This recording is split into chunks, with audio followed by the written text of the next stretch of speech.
নমস্কার বন্ধুরা, এই যে দেখো আমাদের জাপানি বুটির বাচ্চা।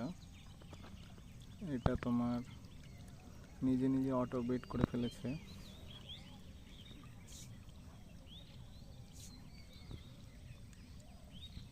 তাতে খাবার দেওয়া হচ্ছে। দুদিন ভারী বৃষ্টিপাত এবং ঝড় হাওয়া হয়ে গেল, তো বিকেলে সবে রৌদ্র উঠেছে, তো এই জন্য খাবার দিতে শুরু করেছি। কতটা পরিমাণ হয়েছে যে পাবদার পুকুরে তা জানা নেই। কিছুদিন পর জাল টানার পর দেখা যাবে যে কতটা পরিমাণ হয়েছে।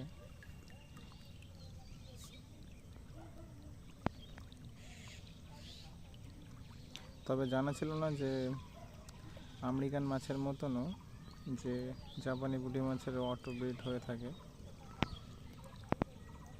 মাছগুলো প্রায় বড়ই হয়ে গেছে, 2 ইঞ্চি সাইজ। আর কিছুদিন খাওয়ানোর পরে এটাকে পার করা হবে মাছগুলোকে।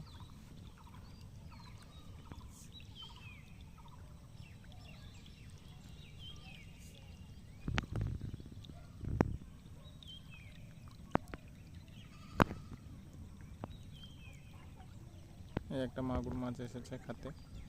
মাগুর মাছটা খাবার খুব কমই পেয়েছে, যার জন্য দিনের বেলা তো মাগুর মাছ খাচ্ছে।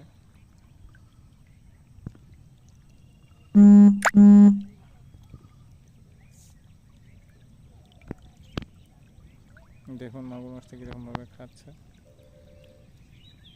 মাগুর মাছটা কালার আসেনি, মোটামুটি 100 গ্রাম সাইজের হবে।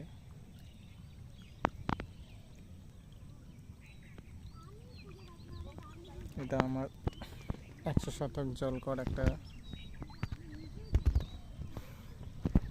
জায়গায়। এখানে পাবদা দিয়েছি 20,000 এবং রুই আর সিলভার মাছ দেওয়া আছে 5,000 করে, এবং পুরাতন মাছ কিছু রয়েছে।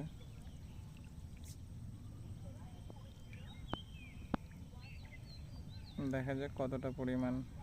দুটো মাগুর এসেছে, দেখুন একটা আর একটা মাগুর ভাজবে এখনই।